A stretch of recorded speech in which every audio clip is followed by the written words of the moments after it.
Welcome to Skald's Tale, Night of the Black Sun, a Pathfinder 2e 2nd edition stream. I am your Skald, Christopher Rondo, and I wanted to take a second to thank our partners. First and foremost, I want to thank our partnership with TTRP Theater. They have graciously allowed us to put this show on their network, and we have had great success so far. I want to give an additional thank you to my composer, Harry Scannell, my artist, Brianna Collins, or Inkali, and Tabletop Audio and Battle Bards for the use of their assets. Lastly, one of our friends of TTRP Theater, Mark, was perpetrated by hackers very recently. His company, Ice Cream Dice, was targeted for about 25,000 Canadian dollars. If you have a couple extra cents in your back pocket, I would go to icecreamdice.com and purchase a couple of their pretty cool dice sets. Otherwise, giving them a shout out in social media will go a long way. With that being said, we will get on with our show. We often wonder what is the defining moment that heroes become heroes. The moment that separates the common soldier from the person who is cemented into legend. The 20th Vagabond Festival, which will later be renamed the Festival of Hyperbole, was a place that average members of the continent of Excelsior became legends. Come join me in seeing this legend take place. My name is Christopher Rondeau, and welcome to Night of the Black Sun.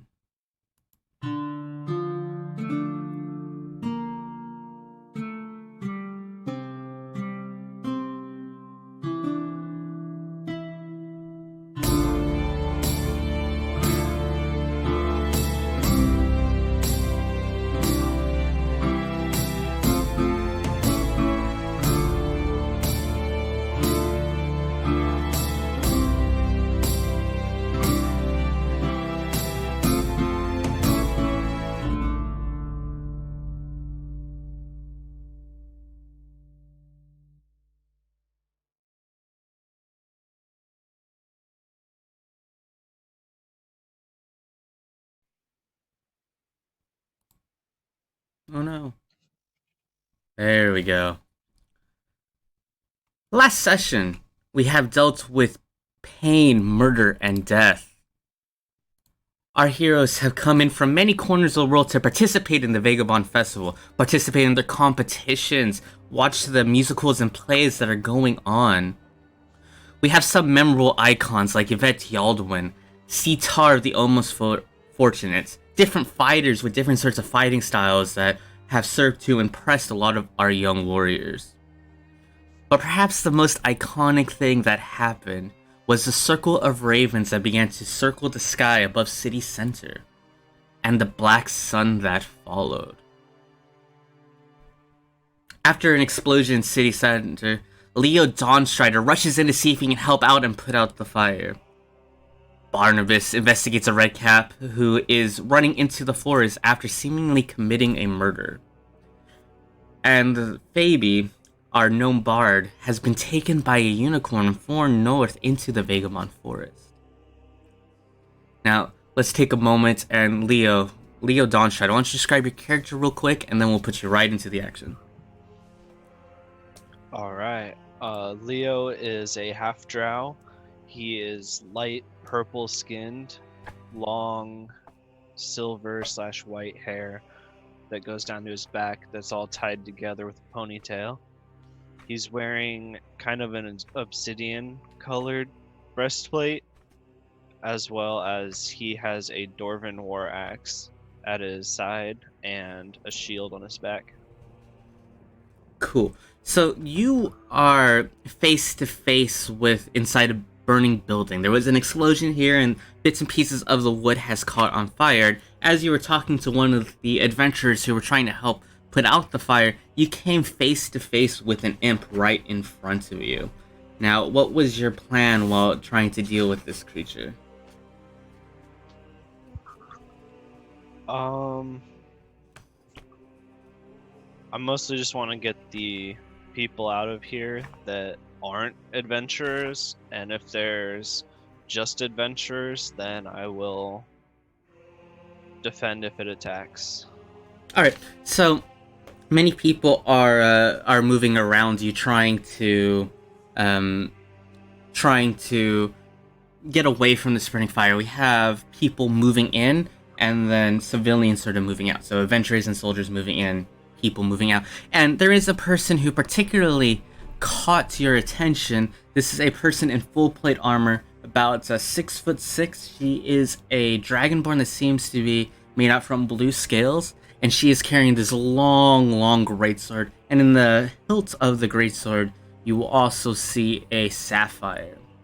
You may have seen her around the day before. This is the person who is in charge of the city guards. She seems to be an older dragonborn, about late 50s, early 60s. And you know this as Priscilla, who was once the knight commander of the Blackwater Mansion and the kingdom of Blackwater. This person, the knight commander, is a position that is sort of like who is like captain of the city guard, but has to mobilize the forces when it comes down to it. And so this is the person who puts the army together and may actually take a active role in leading the army should wartime conditions happen. You see this, and this woman seems to have made eye contact with the imp as well, and goes like, "Soldiers, move forward! Civilians, move back! Move back!" What would you like to do? I will join up with her and the soldiers, and I don't know if he would say anything, but he'll give her a nod before forming in with them. Alright, so as this happens, the imp is going to dart out in front of you. So we are going to roll initiative real quick, and we will go from there. So in this game, initiative is a perception check. So make sure that you... well, I'll add you to the initiative tracker right now. Select my token. Yeah. All right, you will be able to go first as this imp charges right at you.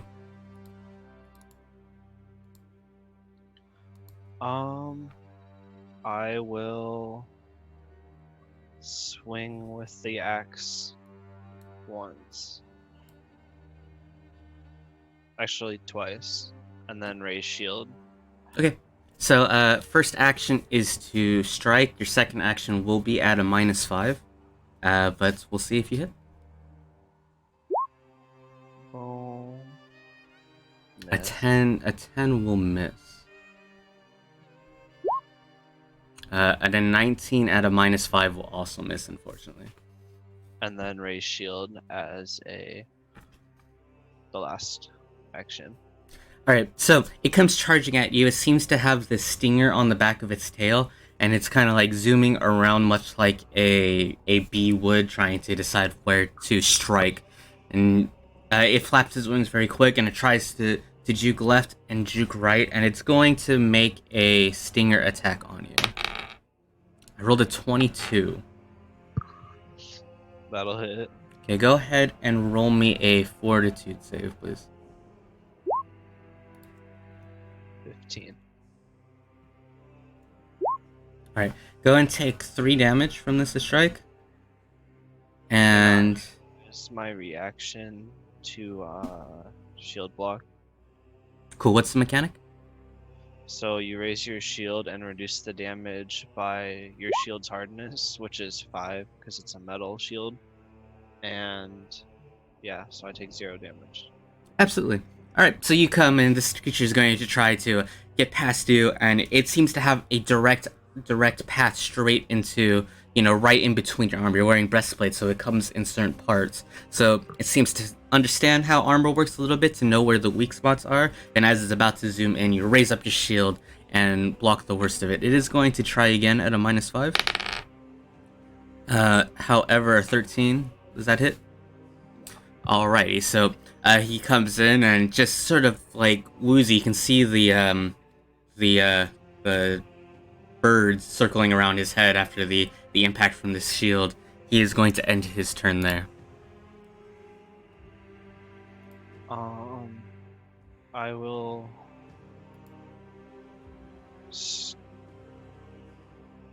What type of action is it? Is it an action that you can knock him prone, right? Correct. I believe it's part of your athletic skill. You can shove. Can I try to knock him prone?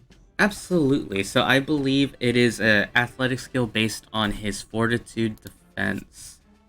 So you can go ahead and roll athletics for me. 24. Cool. So he is prone. Well done. He is now. So you take your shield and part of perhaps the well, I'll let you describe the action. But he gets pushed to the floor and leaves himself open. I believe you get a +2 circumstance bonus to your attack. So we'll add that in mentally after you roll. So as I smack him with the flat of the blade on his head to knock him out of the sky, I will swing down. 24 will hit, so he will take 5 damage there. And then I will raise shield as my last. All right. Well, he is going to stand up and continue this process. He is going to do something first, though. So one action to stand up, one action to use diabolical healing, which means part of his wounds will close. So he's still injured, but the wounds does close slightly, and he's going to try to sting you. 15 to hit. Miss. All right, go ahead. I am going to try to knock him prone again. Seems like it is a good thing, good choice. So he is going to get the knocked prone, which will give you the +2 circumstance bonus. Oh, well. And raise shield. Why not? Okay. Keep the trend going. So, as you look around, there are more and more imps beginning to appear out of this building. Many of the guards, not Yvette. Many of the guards are beginning to impose this, and Priscilla seems to have organized it in 2 ways: people to contain the imps in towards the building, and then people who are gathering buckets of water to be able to put out the fire. And there seems to be this dual thing. You're still the only one focused on this imp currently. But it is going to stand up again and take a strike. This would be 17 to hit. Miss. Tanky I punk. have 18 without shield raised, but I have 20 with shield raised. Nice. That's a cool mechanic. It did stand up, and Leo, it is your turn. Alright, I am just going to try to attack it twice.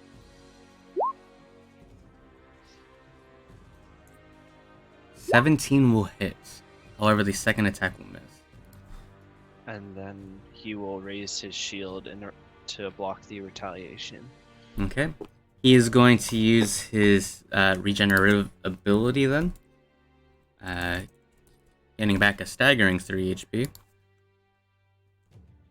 And will strike. 13, I'm assuming misses. Yeah, that Go for misses. it, man. Finish it. I will try to smack it twice again.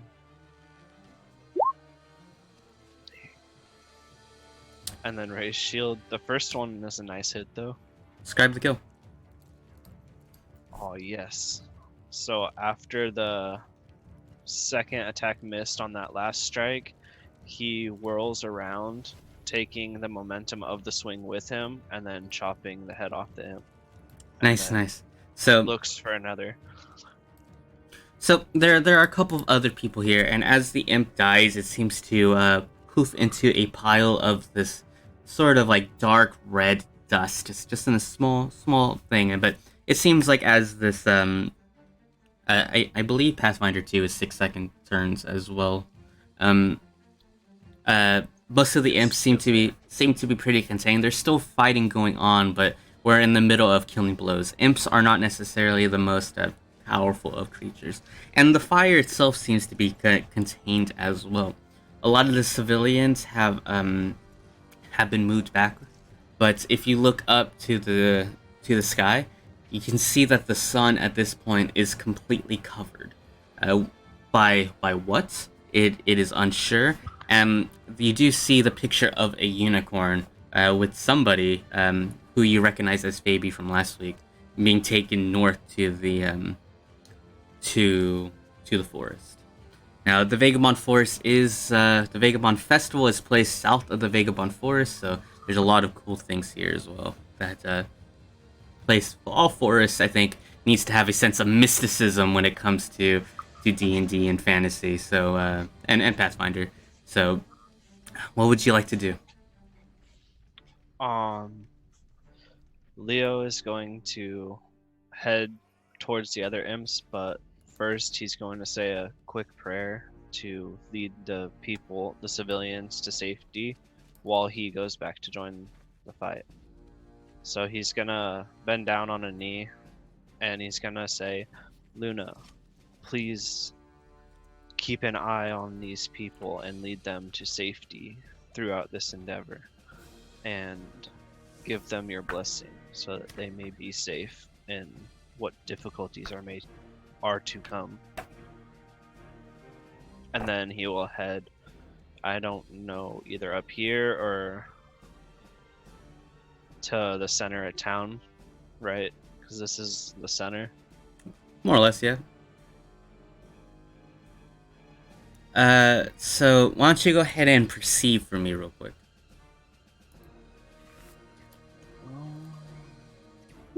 17. Nice. So as you look around, you catch the glimpse of a blonde hair moving past one of the buildings. As you head north, you will see the figure of probably based on sort of the hair length and sort of the physique. You can see the back end of Yvette Yaldwin, and she seems to be bent down looking at something. The fire begins to be contained. It is just one fire, and while there is still work to be done, too many cooks in the fire could lead to disastrous effects. Leo's gonna walk over to her and say, did you find something? So as you begin to look past Yvette, Yvette is an older woman, about 40, 42, somewhere in that range. She normally will have a viol de gamba on her back. However, in this case, she seems to have taken more practical gear. She is wearing a chain shirt, seems to have a rapier on her side, and just this metal shield that seems to be attached to a buckler, or sorry, like a bracer on her left side. She is definitely more equipped for battle than for performance.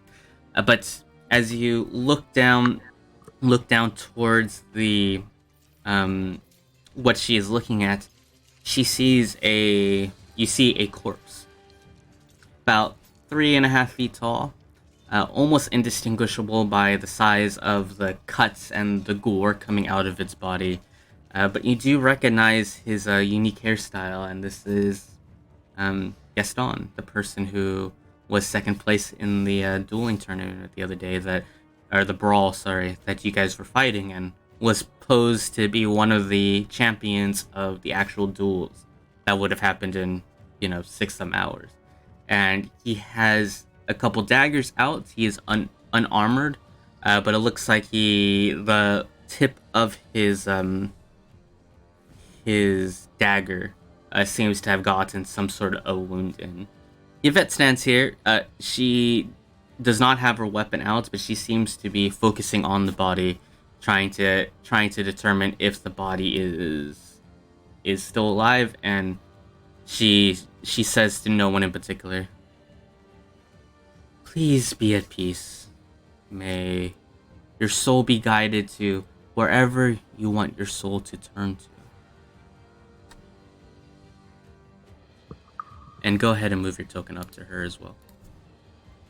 All right. Where is she? Oh, all the way up there. Okay.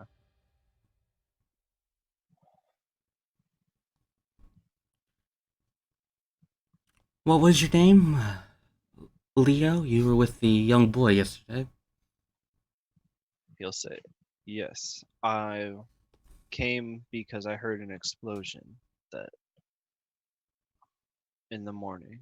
Well, it's still pretty early, but Yeah, the explosion was like 10 minutes ago. yeah.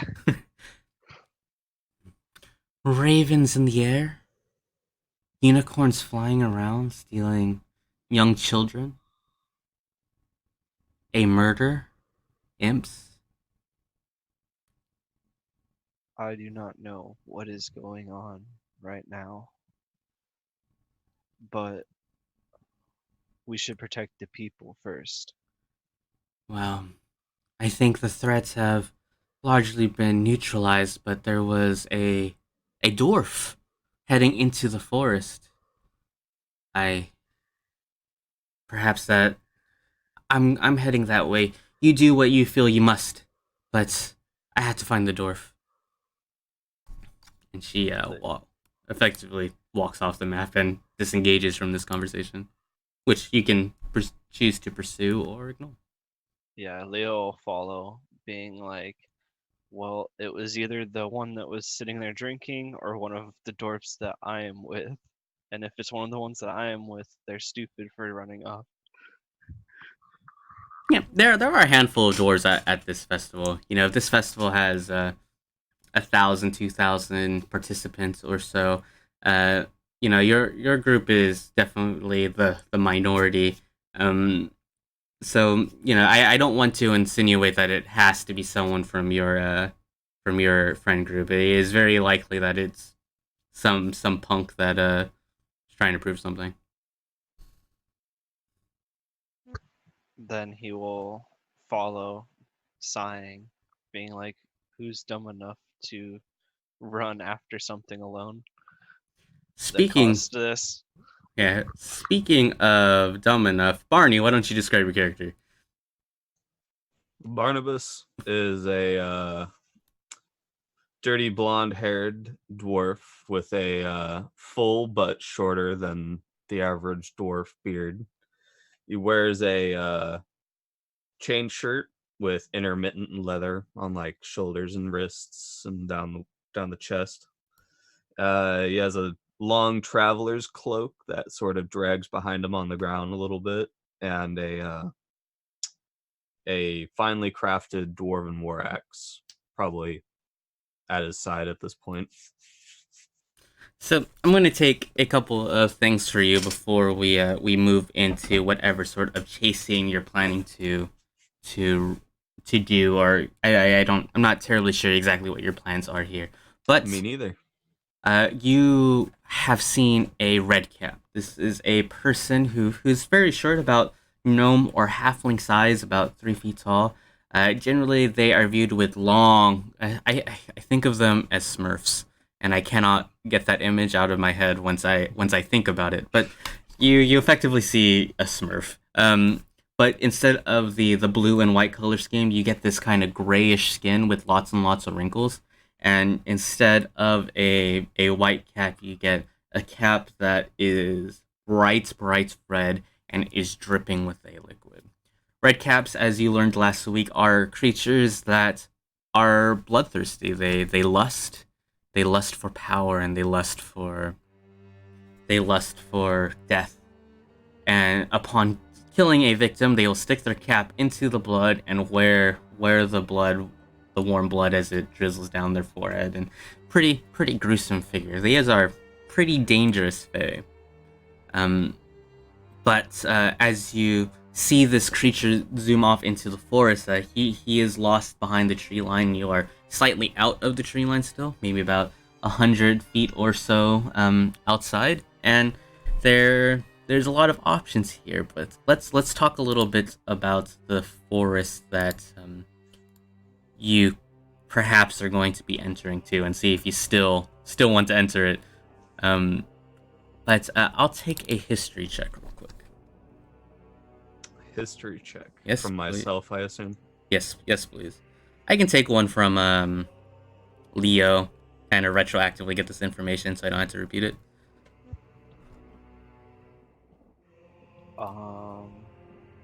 Instead of history, could I use guild lore? I don't think so. Dang. So there is no history anymore. Yeah. Oh, History okay. doesn't exist anymore. Go ahead and just give me a flat intelligence check. Alright. Because I guess it would be a lore check, technically. Nailed it. Hey. Nailed it. Okay, so as you guys begin to think, you know a little bit about the Vagabond Forest. It is part of the Million Empire. Specifically, it is under the jurisdiction of the Warden of the North, which is Beaumont. They're generally okay people. They are all very much historians and much, but they do have an estate here. You do know that there are some Druidic tribes that take place within the forest itself. There are a couple of caves out here, but through your history check, you remember hearing what is a pretty big tourist attraction, which is a set of standing stones that are in the south. I know I'm not directionally challenged, I swear. Southeast of the forest. They're just standing stones that have a lot of power. They have not a lot of power, but a lot of depictions of powers. There would be huge, like, hieroglyphic type portraits of the different gods and the different religious aspects of it.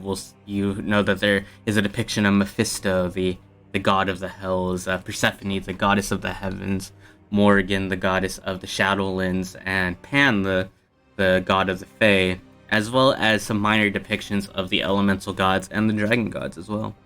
So, as you see this red cap heading into the forest, you do see it heading north, directionally challenged, northeast, which is more or less where the standing stones would be relative to where you are at. There are a couple other things here. There are a couple of lakes. Lake Letter is good for fishing. Luna Lake is a pilgrimage for people who are part of the religion of Luna. So Leo Don Strider will probably have heard of Luna Lake, even if he hasn't been to yet.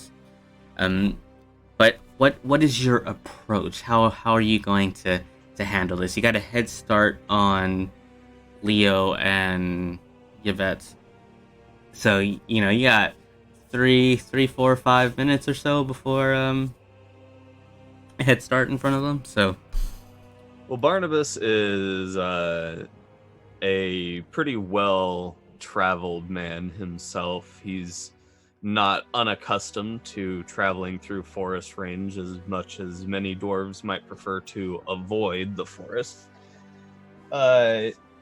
So he's not terribly put off by entering this forest and following a fae, as long as he can keep his sense of direction about him. So he'll probably make his way quite quickly towards the forest just to keep this dangerous creature in sight. Okay. So you're trying to keep track of it, and you can see its trail, primarily the drips of red liquid that seems to be staining bits and pieces of the ground. You see a couple of broken branches, and you get a very good idea of what direction he is going. So for this, you can... Let me make sure I don't mess up the skill checks again, like I did with the history check. Survival is a possibility to make sure you can keep on the trail. Athletics if you're just trying to book it. I think we'll do survival. Stealth if you're into that.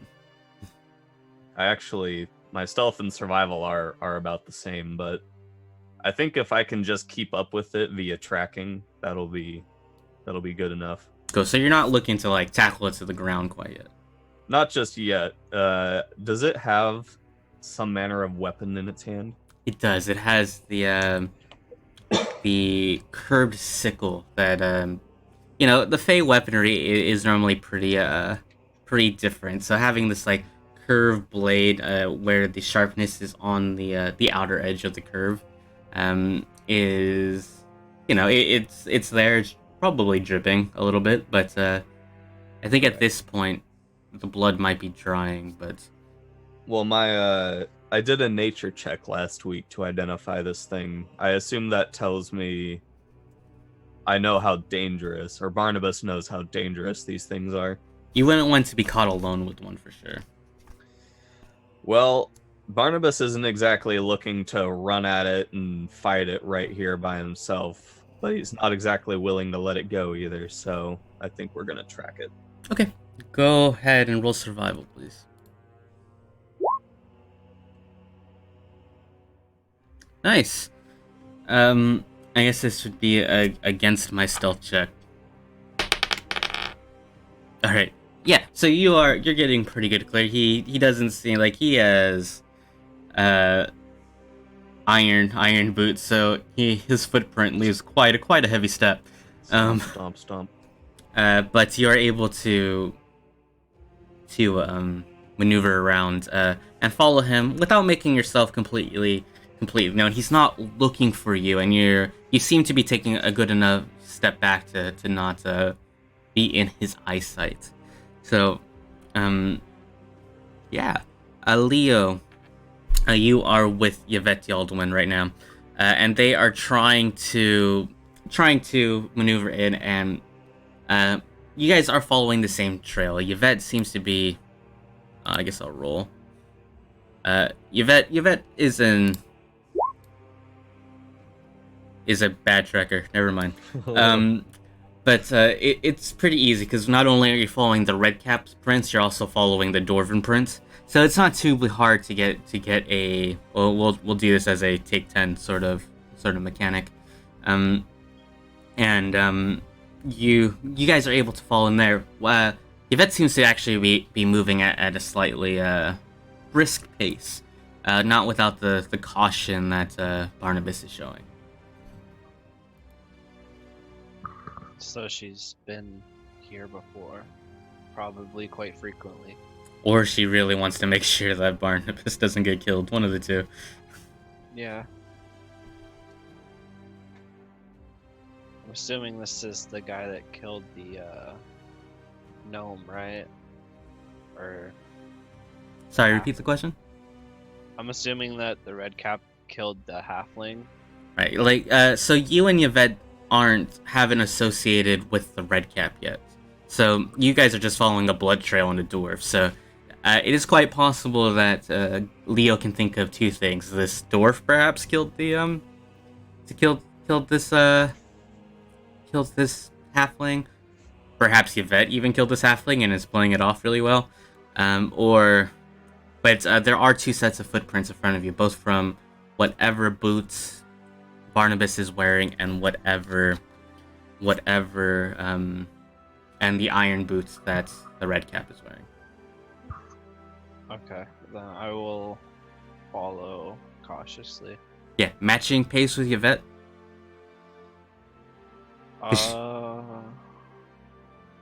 Yes, but more cautious than she's being. If she's not caring. I mean, it's not like she's like intentionally tripping over roots or anything. She's not at a brisk run, but she's moving at a power walk. I don't know. Maybe that's not the best frame of reference. A hustle. A hustle is the term you're looking for. No, I like power walk better. Elbows up. Clearly, that's the superior word here. Because she probably knows where the footprints lead better than I do. So. Yeah. Sure. I mean, okay. Well, Arnie, why don't you perceive for me, please? I'm so good at that. I've been rolling terrible, so let's hope. Okay, never mind. So at this point, the sun is fully blocked, and I think both. I almost called you Cool Jared. Leo Dawnstrider and Barnabas and Yvette too will realize that the sun, like you guys have seen solar eclipse before, at least Barnabas probably has seen a couple in his long lifetime. The eclipse is not going away. It has persisted. And you can hear the squawking of ravens pretty loudly. It seems to kind of just echo through the forest almost and resonates.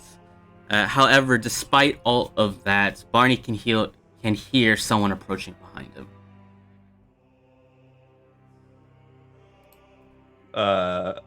Okay. Can I identify? Is it more iron stompy boots? No, I mean, with your 26, definitely lighter footsteps than probably what you are doing, as well as what the red cap is doing. Okay. Well, there's two possibilities. One is I'm being led into an ambush. And two is it's someone else tracking the both of us. Barnabas would probably play it safe and hunker down and just sort of be prepared to not necessarily ambush whatever's following him, but just be able to see it before it sees him. Cool. Go ahead and just roll a stealth check for me, and Leo can perceive.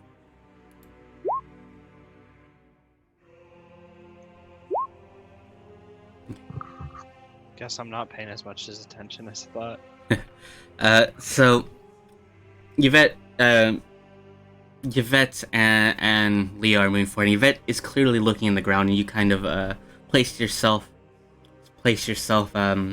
in like some shrubbery, just some foliage, something to sort of allow you to blend into your surroundings a little bit. This is a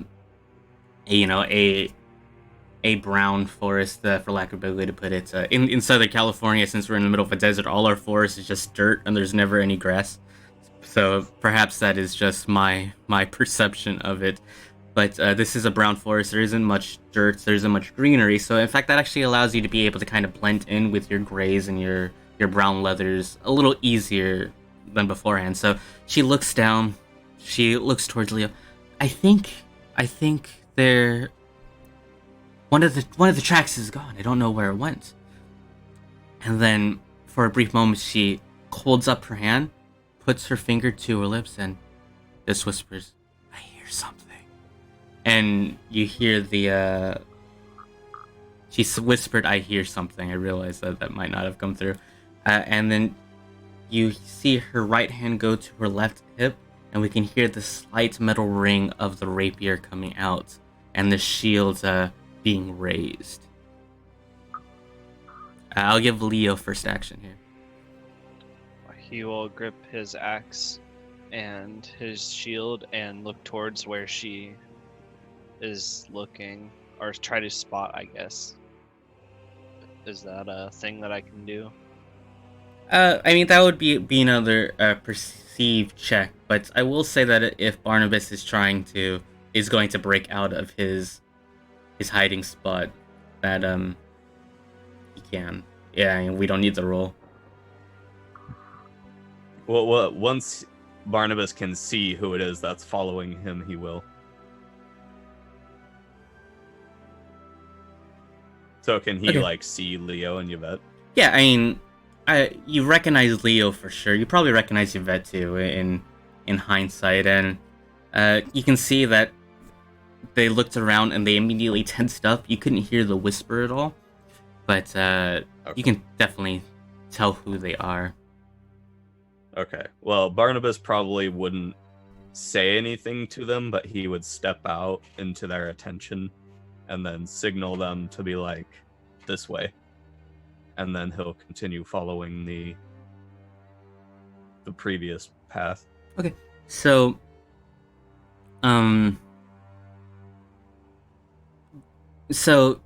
sees Barnabas,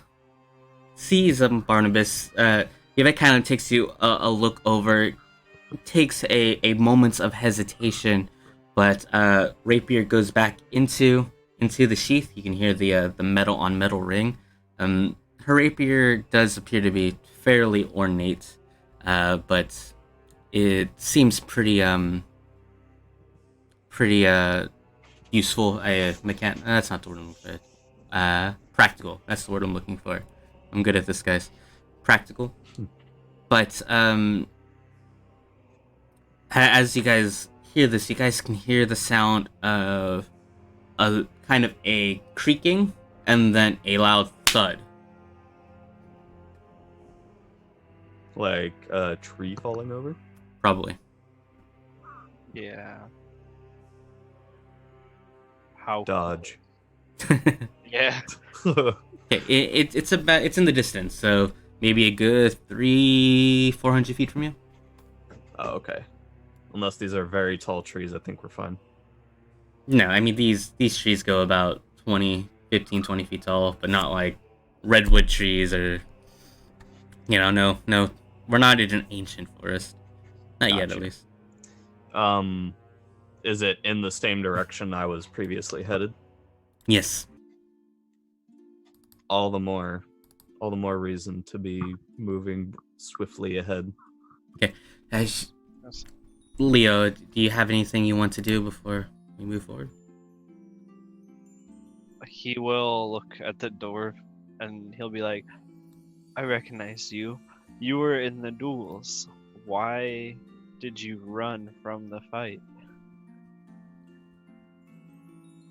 I was in the doodles. I'm running to the fight. Now come on, it's getting away. What is it? It's a angry little fey folk that probably killed someone. She takes a deep breath. She looks at her spell list and ponders if this is useful right now. It only lasts a minute, so never mind. She's like, okay. Is she a human? She's a human. How's she seeing right now? So we're in dim light conditions, not complete dark. So Okay. if we Gotcha. All right. when it comes to the solar eclipse, the concept is that it puts everything at magic hour.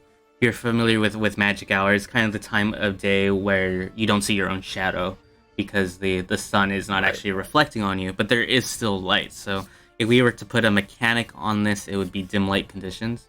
And even like Gotcha. even with the forest head, there's still enough light coming in here that she can, see very poorly probably, but is not completely blind. This is Gotcha. so as the solar eclipse happen, the nighttime is going to be pitch black because there is no moon right now because the moon is blocking the sun. I see. But we have dim light conditions for the day. Oh, so it is the moon blocking the sun. It's good to know. Whoops. It is eclipse. So moving on. So about that chase. Okay. So now we want to cover some distance, I guess. Yvette seems to be pretty adamant on moving a little more recklessly than Barnabas was, and you guys can choose to match that pace, or not. Well, actually, because I'm because of my background, I can track at full speed with only a -5 penalty instead of the usual -10, I think. Okay. So go ahead and give me that survival check. So it'll be a cumulative -1 to this roll. Okay. I can give you the help action as well, I think. Which Oh, wait, gives no, you hold on, excuse me. gives you a +1, I believe. I have to check that actually. But I believe if I give you the help action, you get a bonus, but to the +1 or +2. However, a 17 will allow you to keep on track without any bonuses. Leo, Excellent. what are you doing during this circumstance? You just following, keeping cautious? I'm watching out for like if it tries to flank around or Sure, whatever it is. Why don't you perceive for me, please?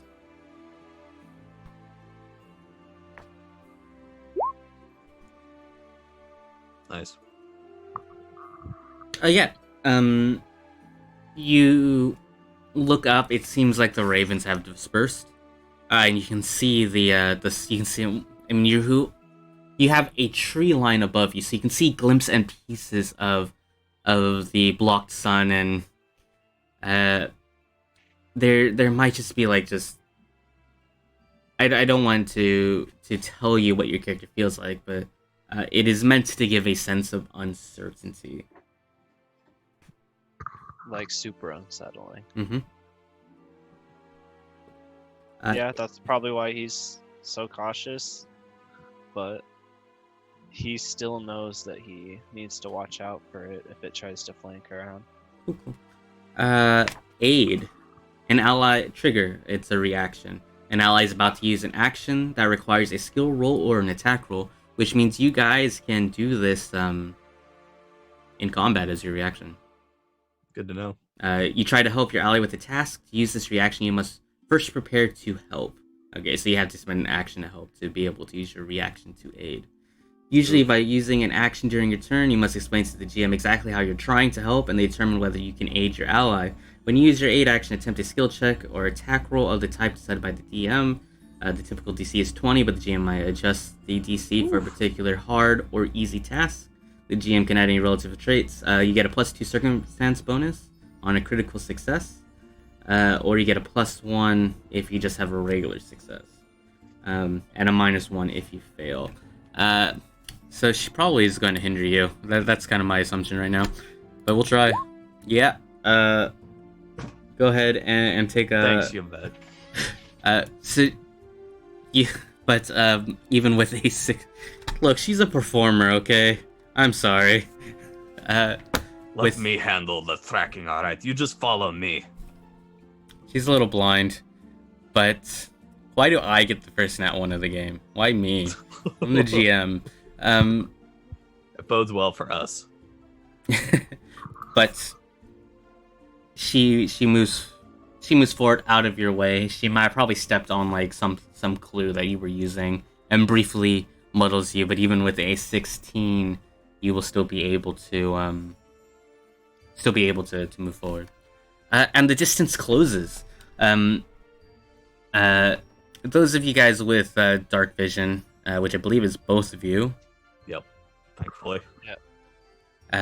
Can see where the tree has fallen, and right at the tip of the tree, you get a glimpse of red.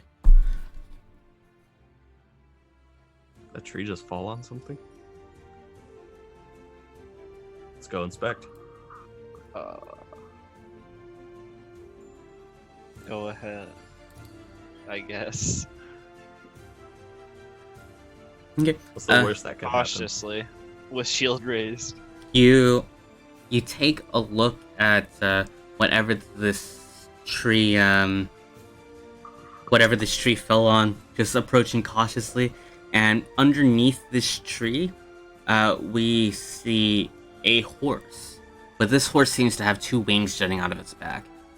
This would be, from all myths and legends purposes, a Pegasus. And the glimpse of red you saw was its own blood coating its white hair. What rating do we have this podcast at? Is this PG-13? I forget. I don't Hopefully, because a Pegasus just died. Yeah, okay. We'll go with that. And then you see, like, a fresh blood trail coming out. In fact, I won't say that yet, but... Can I try to stop the bleeding and save the unicorn? The Or Pegasus. The Pegasus is very much dead. Dang. Well, time to move forward, I guess. I will give you a medicine check if you want it. Okay. Okay. So, you look at this wound, and there is like the bright red blood of the Pegasus. It's brighter than most mortal bloods, but as you look towards the the path leading out, there is a second bit of dripping coming there, almost like a lime green sort of color, and it drips in the same sort of pattern as the red from the Pegasus blood.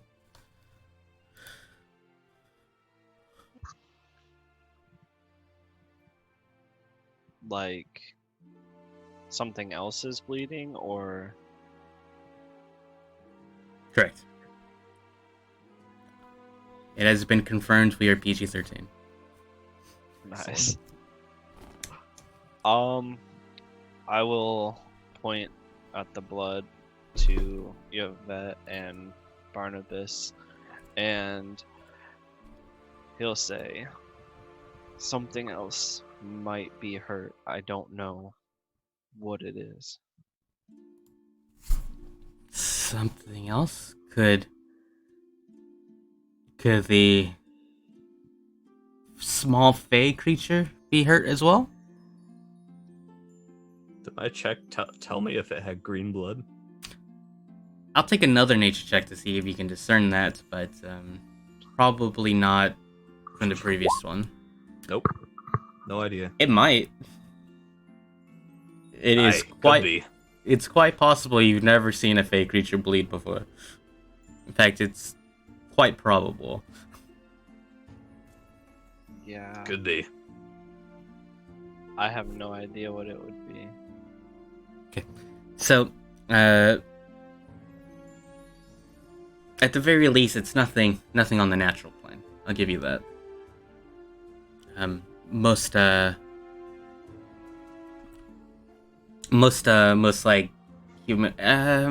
humanoids, gnomes, elves, those sort of things, they have like different variations of red in their blood color, but for all intents and purposes, it's pretty much red.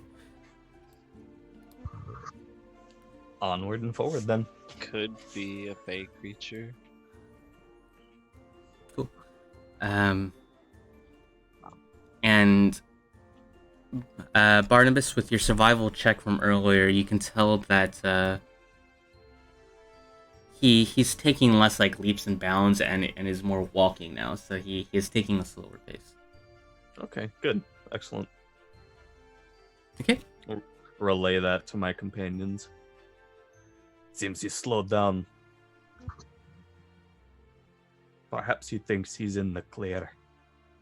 Mm-hmm. Cool. And let's move forward.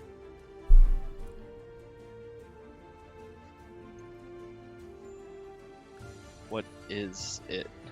So, as you guys begin to walk into a brief clearing, you see this red calf figure.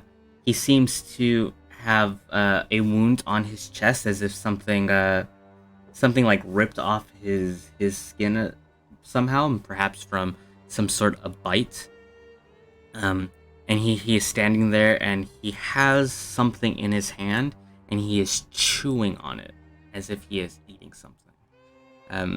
You can see him. You're about 80 some feet away. However, if you want to approach, it would be stealth checks at this point. Unless you're just trying to run in, then it is a initiative check. As we're going, Barnabas will explain his knowledge of this creature. It's called a red cap. Small, murderous, uses a big old wicked blade. It dips its hat in whatever it kills. Thinks it makes it stronger. So it's not something good, obviously. No, I caught it leaving town. There was the gnome or halfling from the duels. He was dead. Speak a little louder, please. The halfling from the duels was dead in the burning building. Oh, Well, that's a real shame. I like that fella. Little too bolsterous, but he was okay. Barnabas is going to try to stealth forward on this thing while it's got its hands not on its weapon. Cool. So let's talk about the map ever so slightly. So we do have a certain amount of trees, and there are a couple of like small cliff edges. If you are going to walk through trees, it does give you a -2 circumstance bonus to your stealth rolls, just because you're trying to move through leaves and stuff, and has the potential to create some sounds, more chances to step on a branch. You also have some small cliff sides. They are not hard to move through, but it is going to be considered difficult terrain if that matters for your character. And beyond that, I actually don't think I put any trees on this map, so I think we're okay. You cannot walk through certain boulders like this one to the right here. Hopefully the stream sees that. And effectively you are in dim light conditions, so you have pretty free reign to stealth as you deem fit. I will say that I am looking at your HP pools right now, and Barnabas, it looks like you are not at full. Is there a reason to not be at full? No, I don't know why I'm at full on my... I guess I'm not at full. I don't know why I wasn't full. I think I put something in the wrong spot somewhere. No worries. So let me make sure that all players can see your health bars real quick. And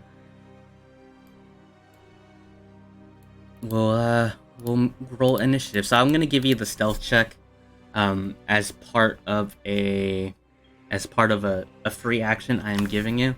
However, we'll basically take everything in initiative for ease. So let's go ahead and roll initiative first, then the stealth checks, and please keep in mind your armor bonuses to that. Or armor penalties, I guess. 2. -2 to your...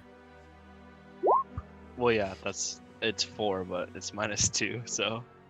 Nice. I mean, it looks like in your macros you can actually add the -2 to the stealth check, but we'll worry about that another time.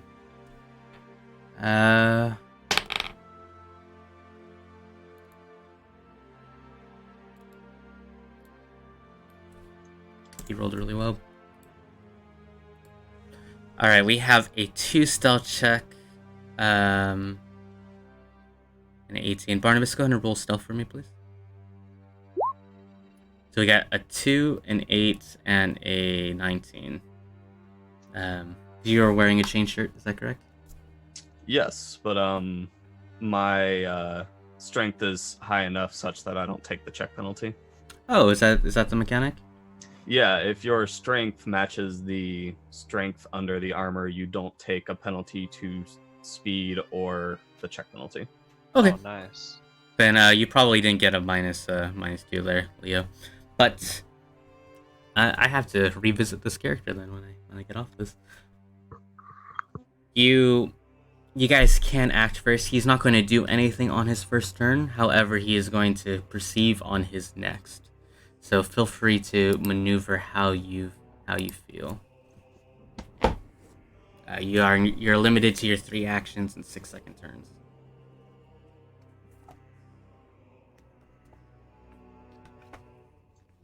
Barnabas, your first act. Trying to double check my speed. I think it's 20.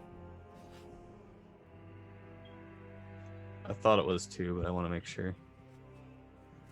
I know humans are 25, and I think small creatures like doors and halflings are 20. I'll check real quick. 20, yeah, for dwarves. Yeah, Okay. my favorite part of all games, checking the rules. A 1 stride action. 2 stride action. 3 stride action. Sounds good. So, for those of us who are checking into the stream, Pathfinder 2nd Edition has a 3-action system, and you can use your 3 actions to do anything. Effectively, you can strike 3 times, you can walk 3 times, you can, cast certain things. I mean, most spells take 2 actions to cast, so perhaps not. But we do have a 3 actions here, so Barnabas here is going to use all 3 actions to stride, and Yvette is going to follow suit, taking a different route as well. So she is going to take her first stride action to move to the right here. She is going to stumble down here, taking 10 feet, and then moving another 3 squares, and will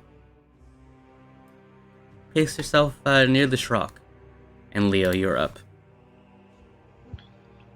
Alright, so that's 10, and then that's 20. So then I just need another.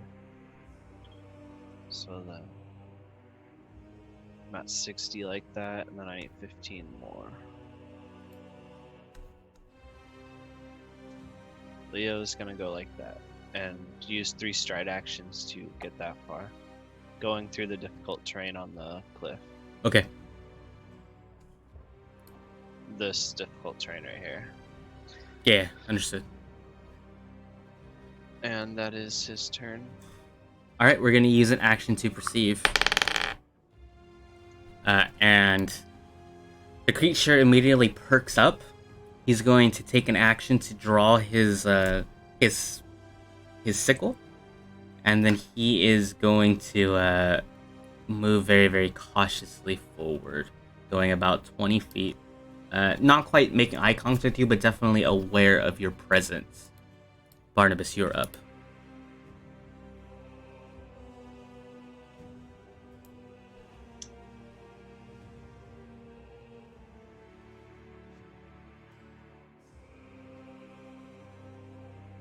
All right.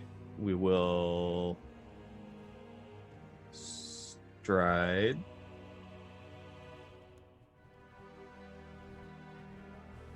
And stride again. Okay. And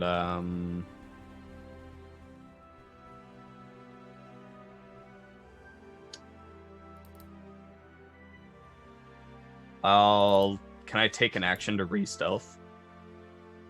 Yes. I will do so here. Okay.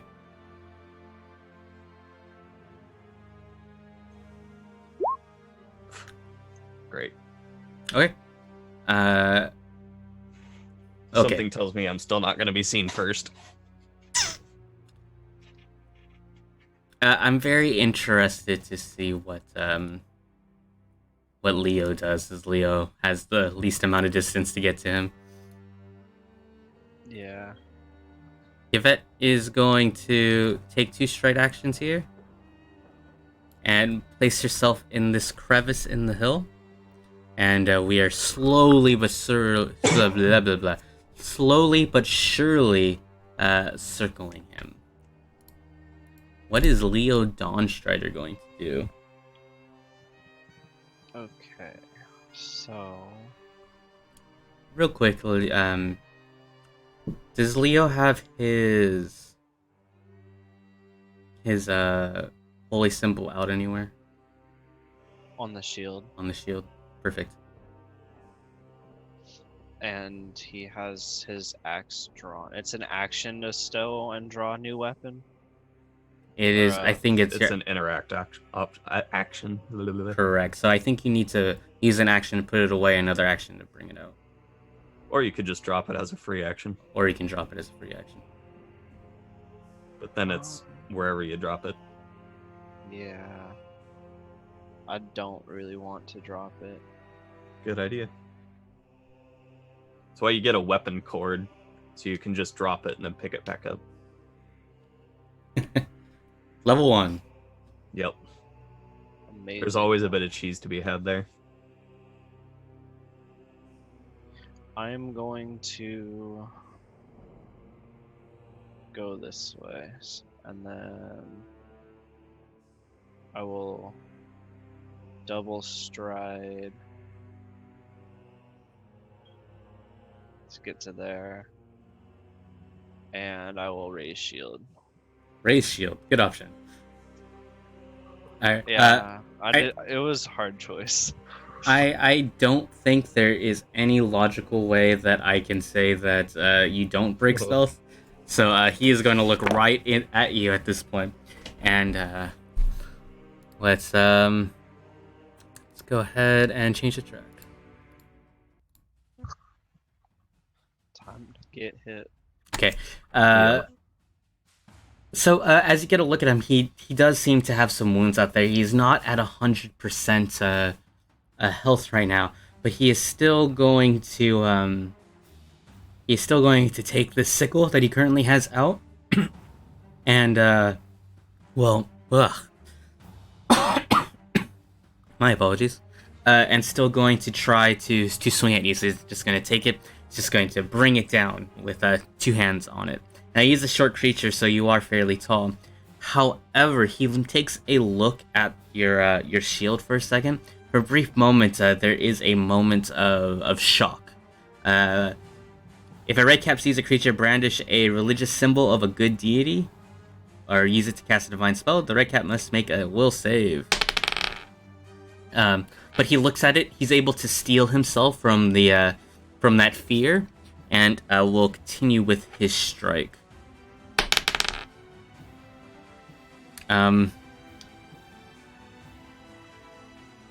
So 32 to hit. Yeah, there's no way I blocked that. Okay.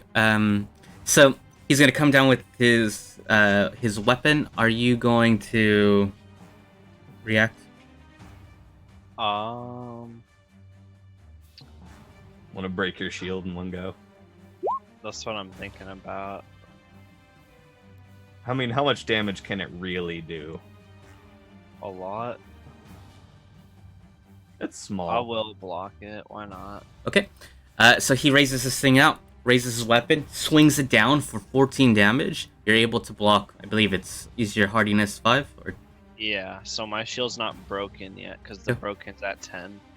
Cool. So you will take 9 damage yourself, and your shield will take 9 damage as well. Beyond that, he is going to he's going to end his turn there. This takes us to Barnabas. So Barnabas, realizing that Leo has broken stealth, will do the same, charging down this small hill. And oh man, wait, hold on. Looks like you're gonna need 2 strides. Nah, I go there. Oh, still need 2 strides. Yeah, 2 strides, but I won't need 3. Is the key here. Part. Yeah. He comes charging down the hill with his dwarven war axe, gripped in both hands. And he'll take advantage of this thing being with its attention on Leo.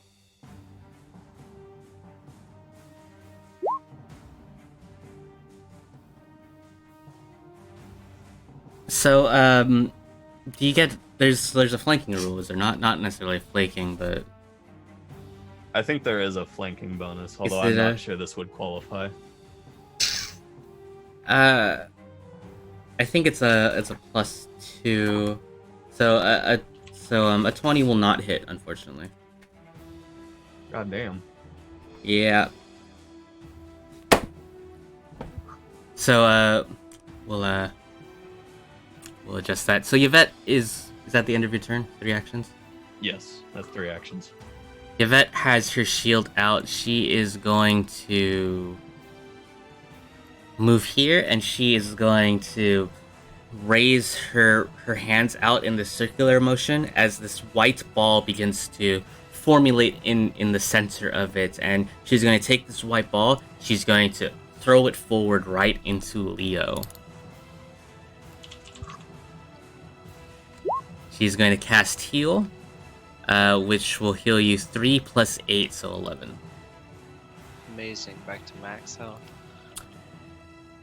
And that will end her turn. Leo, you are up. This thing's actually pretty scary. I will... Let me check what the dodge action actually gives you in this. So flanking makes the foe flat-footed. Flat-footed gives them minuses to his AC. Right. Let me check the appendix real quick, because I want to give you the hit if it hits. New system. And I need to figure out what the dodge action actually entails in this. Believe that the dodge action gives you a +2 to your AC. Oh, then there's not point in doing that. Rip. Flat-footed, flats. You ever get a new system and you're like, yeah, this is great. Flat-footed, you take a -2 circumstance bonus to your AC, so it will still miss. Okay. Unfortunately. Dodge. You're looking at dodge. Or the action economy. Do you know what page that's on the PH or the PDF? I don't, I'm sorry. PHP? Would that be what it's called? I don't know. SRD. I don't seem to see a dodge action right now. I'm sure it exists. I just need to know what the action, where the action economy is in the book. I'm in the glossary, I apologize. It is in playing the game part of the book. Doesn't say a page there. 470-ish? Alright. By the way, friends, this is the most complicated book. It's 600 pages. Look how thick this book is. It's great. I like it at least. I like it because it's literally everything you need to play. Yeah, you don't need any other books. I am gonna strike once though and raise shield, but I just wanted to figure out what I was gonna do for my other action. Sounds good. Go ahead and roll. Not gonna hit. Yeah, that will miss, unfortunately. And then as soon as I get to the point where it tells me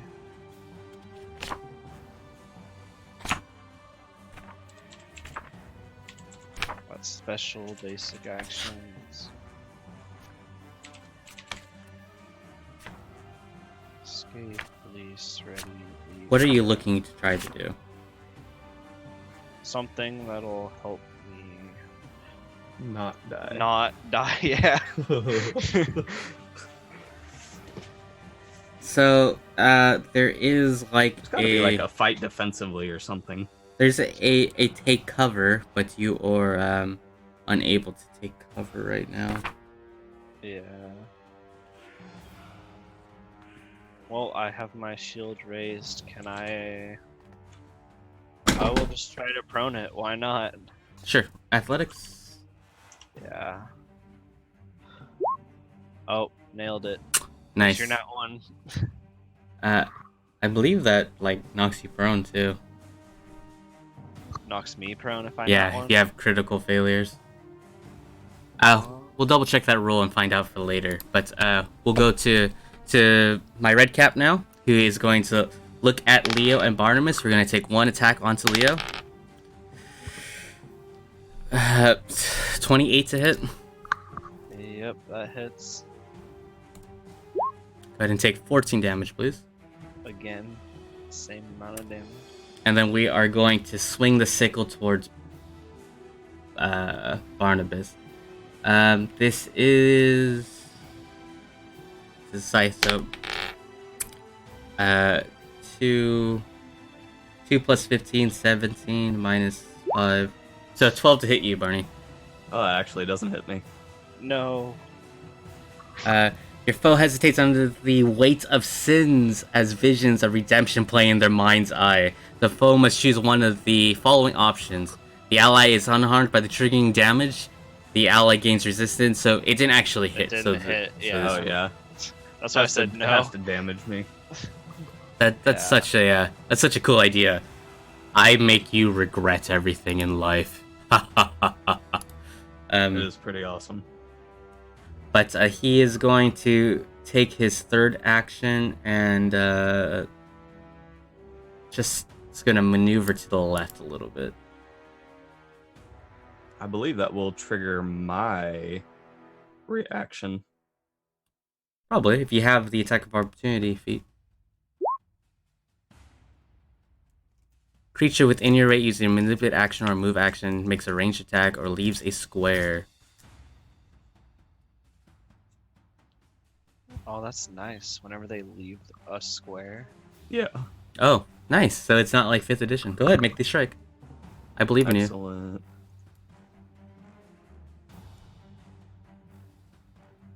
Yeah.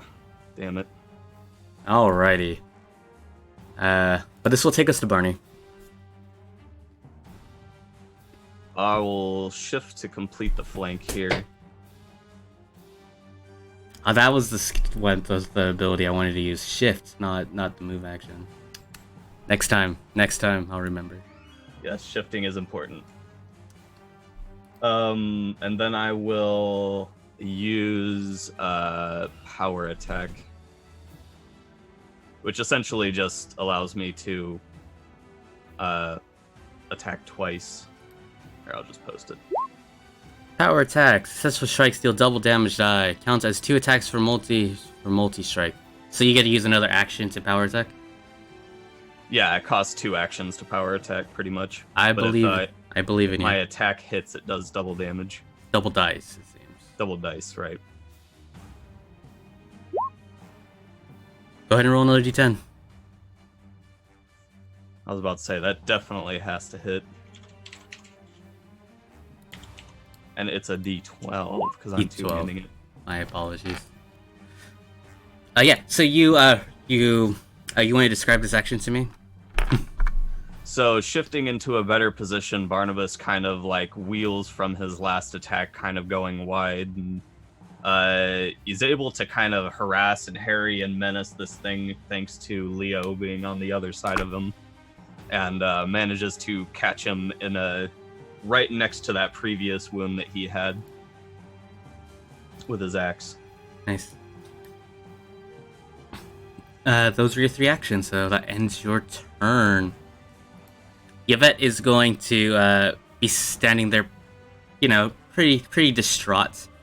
She is going to use her... she did this last time, but she's going to raise her hands up, create this ball, using her Healing Hands feat, and she's going to cast Heal towards Leo again. Healing for 2 plus 8, 10 HP, not as much, but every little bit counts. That's 1 hit that I can survive from him at least, which is fine. And then she is going to figure out the action of this. She's going to raise her hand, push it out, and then she is going to cantrip. She's going to look towards Leo, and as this light surge is through her, he feels a little more focused in tune. She is going to cast Guidance, which means you get a +1 bonus to 1 attack roll, perception check, saving throw, or skill check.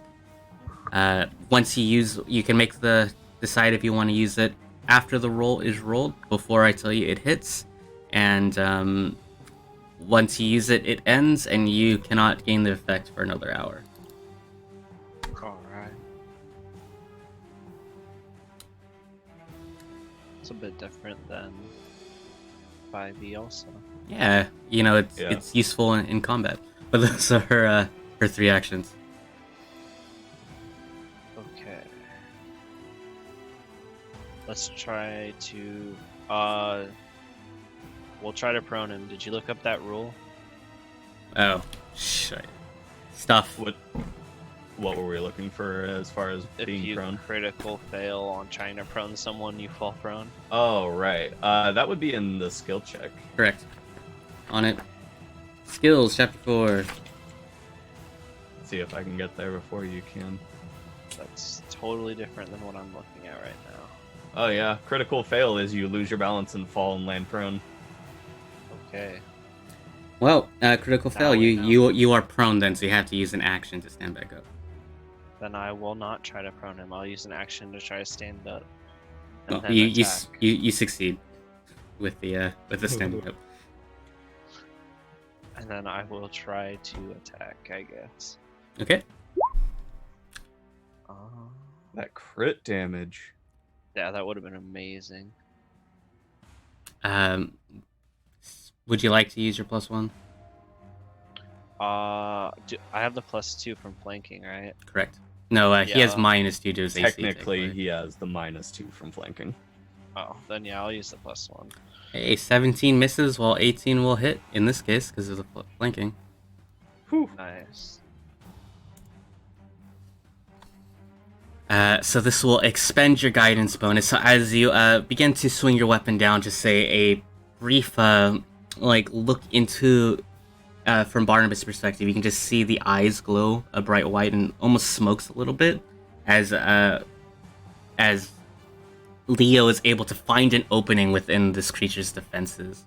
He's in rough shape because he is flanked, but he's been keeping up a pretty good defense so far. Very, very fast, very, very nimble. And then the last action is raise shield, obviously. Obviously.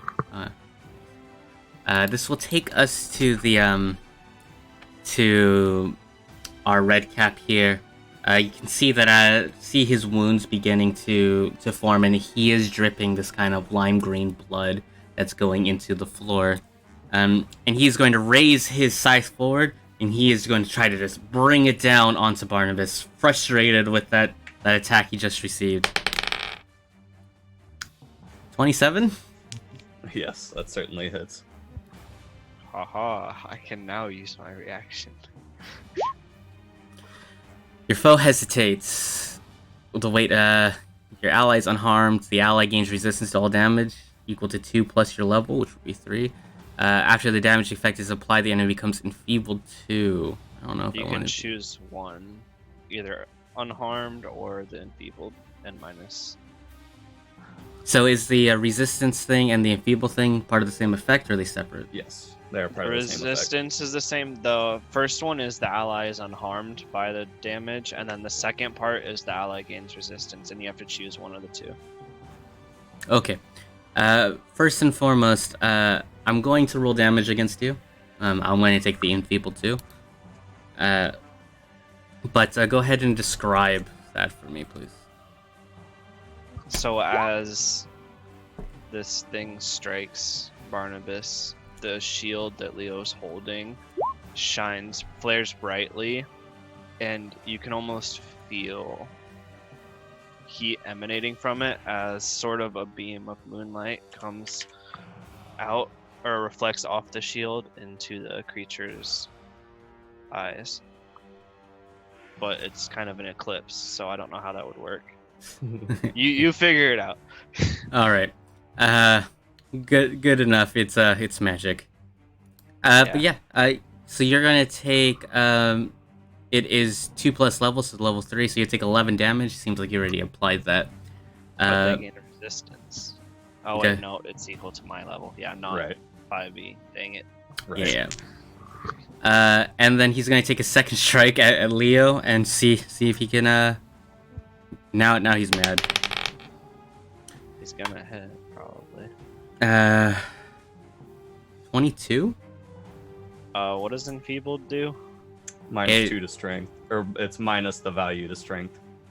Right. So it's -2. Since it's an enfeebled 2 here, it's a -2 to attack rolls and damage rolls. So still 22. Oh, then yeah, that hits. 1d10 plus 8 in this case. Take 10 damage. I will use that shield. Oh wait, no, I already used reaction. Never mind. Can't use reaction. Not till your next turn. Yep. Alright. That will end his turn, which will take us to Barney. Barnabas, having suffered quite the blow from that wicked sickle, is not feeling great. That thing hits harder than most things that he's hunted lately, but that's not about to deter him. In fact, it only makes him just a little angrier. The grip tightens on his weapon, and he brings it up for another power attack.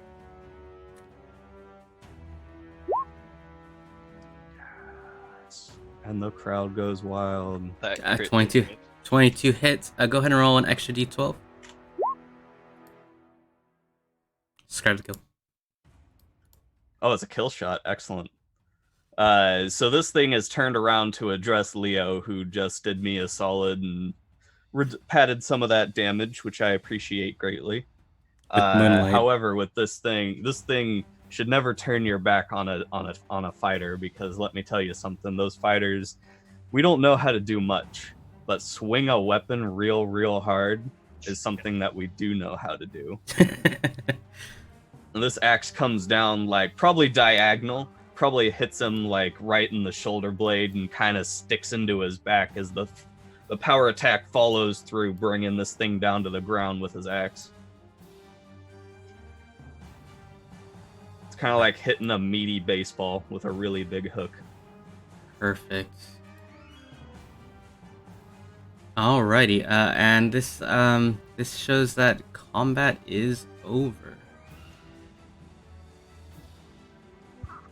Leo is going to start trying to stop the bleeding from the multiple sickle cuts on himself, and then Barnabas. I'm feeling much better than I think Leo is after having several rounds of healing and wounds opening and closing. That thing hurts. Barnabas will approach Leo and be like, "You fight pretty good. I was worried about you there for a second." Luckily, I had some help, he says, nodding to Barnabas and turning to Yvette. She is going to cast heal one more time. She's going to use all 3 actions, which means she can heal a d10 to everybody within a 30 feet range, as opposed to doing cool. 1d10 plus 8 to a single target. So we'll go ahead and everyone will heal another 5. She is running out of... How many more slots she has? She has 3 more slots. Never mind, she's okay. That puts me at about 75%. That's in my comfort zone. But she, as she does this, she kind of breathes, tries to get hold of the situation. Okay. Why is that here? And as you do this, you can tell that some things become a little clearer. The thing that he was eating prior to the start of combat was probably horse flesh of some sort. You guys, especially I don't know if this is revealing anything, but especially Barney, who is from the Badlands, probably had his degree of horse flesh prior. But Hey man, you gotta eat something. Combat is over. Well, we'll let you guys gab for a little bit if you'd like. Well, I'm not sure what it was doing out here, but I saw it leaving town with blood on its cap, so I can only assume it killed somebody. And even if it didn't, it's a wicked little bugger anyway, and we don't need it this close to town. There was, as I mentioned, the dead halfling. All right, yeah. Poor fella. Why is it so dark? Leo looks up at the sky. Seems to be something that is blocking the moon, I would say. I mean, the moon and the sun, whatever. One of them's blocking the other one. Yeah. Make sure you're speaking up, Gabe. The moon seems to have shifted in front of the sun. He'll look back to Yvette and sort of down to the red cap and be like, "Well, is the town on fire?" No smoke in the air or anything like that. I suppose it's time to go home then. Well, before you do that, why don't you go ahead and perceive for me?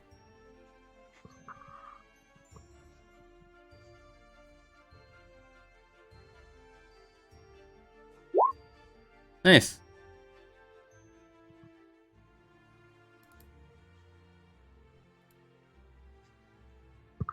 Did you want both of us? Or? Yes, please. Oh, okay. A Nice. So, as you guys do this, you know that the ravens dispersed from this town, but you can see it's still heading these large flocks of ravens.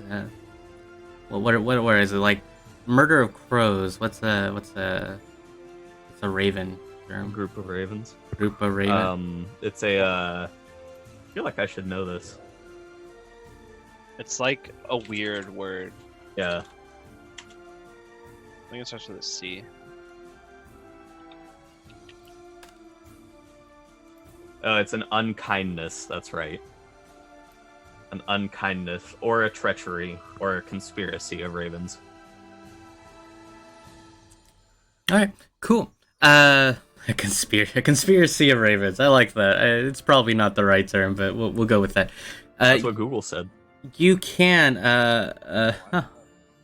Google never lies. They're heading to your northeast.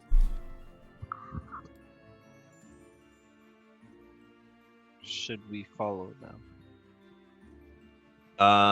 Can Barnabas make a nature check to see like what would cause birds to flock in a certain direction so suddenly? Probably not natural. I'll give you that for free.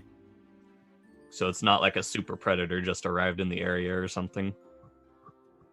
Probably not. Anything that would because the ravens have been acting weird since they started. They were circling in this clockwise motion above the town, and then now they're moving pretty coherently towards one direction. If ravens were to, now I say this as a person who studied music and English, if ravens were to have to disperse, they probably wouldn't all disperse in the same direction. This is a little too organized for something that would be natural.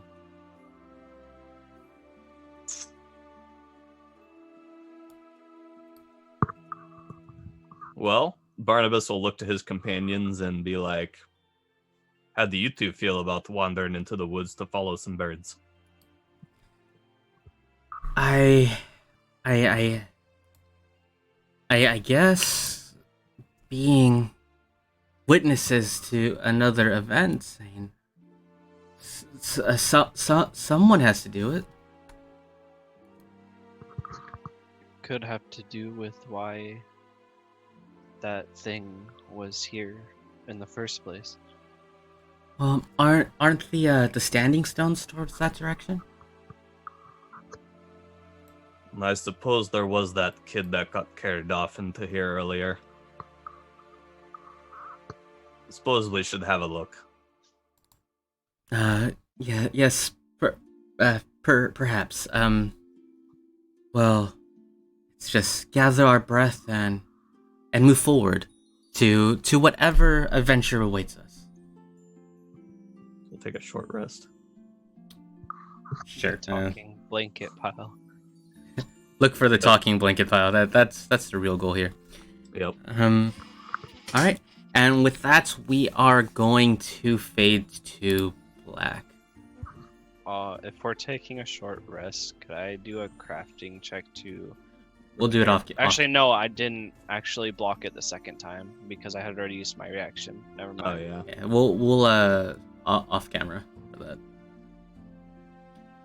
All right. Well, this is Skald's Tales, Night of the Black Sun, partnered with TTRP Theater. We do have a couple of other shows that might interest you tonight at in 5 hours or so at 7 p.m. CST. We have Waterdeep Dragon Heist, run by a good friend of mine, Dan the Bard. tomorrow we do have Cult Divinity Lost tomorrow evening, which is sort of our horror show. That's at 5 p.m. CST as well. Saturday we have Adventures with Advantage at 7 a.m. Pacific time. So us West Coast people will probably get the second half of that, I'd imagine. There's also Curse of Strahd run by DM Lake at 7 p.m. Pacific or 9 p.m. CST. And then we have a couple of bi-weekly shows as well. Both Domains of Dreads on Monday night and Prowlers and Paragons Renaissance City on Tuesday night. Wednesday we have another horror show at 1 p.m. CST, and as well as a Land of Dark Dreams run by DM Opal at 4 p.m. CST. So if you guys are interested in any of that, feel free to follow this channel, stick around, see if you like any of the content. Come join our Discord and have a pleasant conversation about how we like cats, and I am number 1 on the ranking board for the channel, so go with that. And beyond that, we are going to conclude. Have a great day, have a pleasant Thursday, or a great night if you are from the UK, and we will sign out.